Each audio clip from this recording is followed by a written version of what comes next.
Want to grow your marketing agency real quick? There's a super efficient way to do it. Buy and absorb another marketing agency. And that's coming from Lane Anderson, the owner of London Road Marketing. It's fast. The growth is nearly instantaneous. And it's affordable compared to the cost of building from scratch.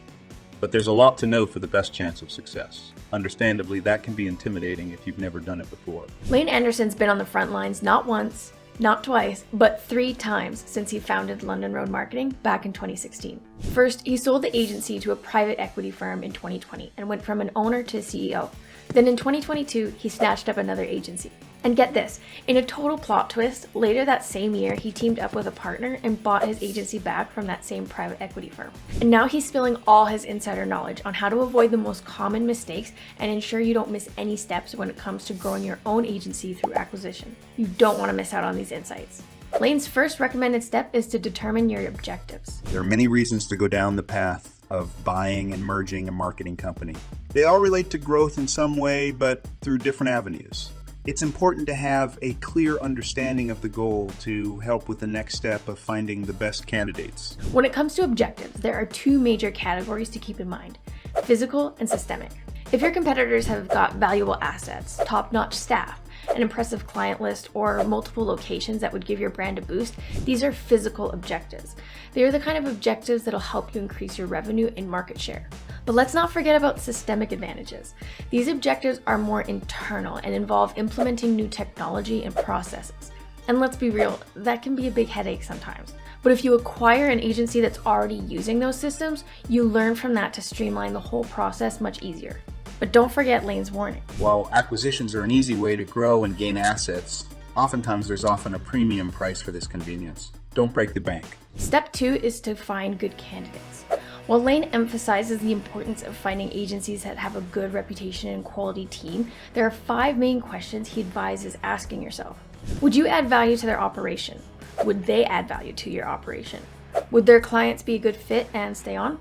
Would their team be a good fit and would they stay on? And what is the owner's potential level of interest?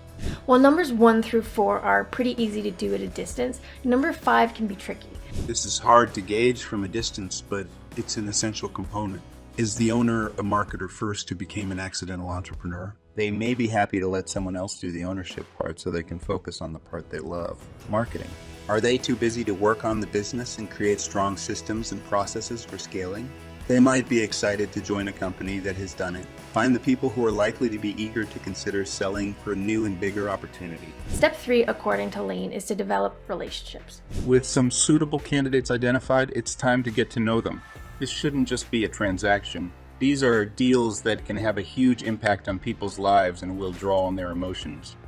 Develop a good relationship, and the rest of the process will work much better. Before you go diving headfirst into a sale, you need to choose your approach wisely, and Lane's got some advice on that. You've got 2 options, a direct approach or a passive approach. Now, direct approaches may seem like they get straight to the point, but they can fall short because they lack that emotional connection. And that's why Lane prefers a passive approach. By taking the time to swap stories and build a relationship with the owner, you can really get to the heart of their struggles and ambitions and make a real connection with a potential seller. I don't advise coming in bullish. This process goes much smoother when you take the time to create trust and mutual respect. They are your equals. Find those commonalities and bond over your shared experiences. Meet over coffee and lunches and put some authenticity into it. This is more than business. Step 4 is where the real work begins. Pull back the curtain and determine value. First, don't get burned. Lane stresses the importance of hiring a lawyer and crafting a solid NDA. Next, figure out billing amounts, the number of clients, employee info, salaries, company benefits, and year-end financial statements. Have an accountant on hand for this part. Then allow them to do the same. This builds trust and can help both parties determine if the acquisition is a good fit. The intent should be to come up with a value that is accurate enough that it won't change by the end of the acquisition process. You may need some help with this step from a good accountant or analyst or business broker.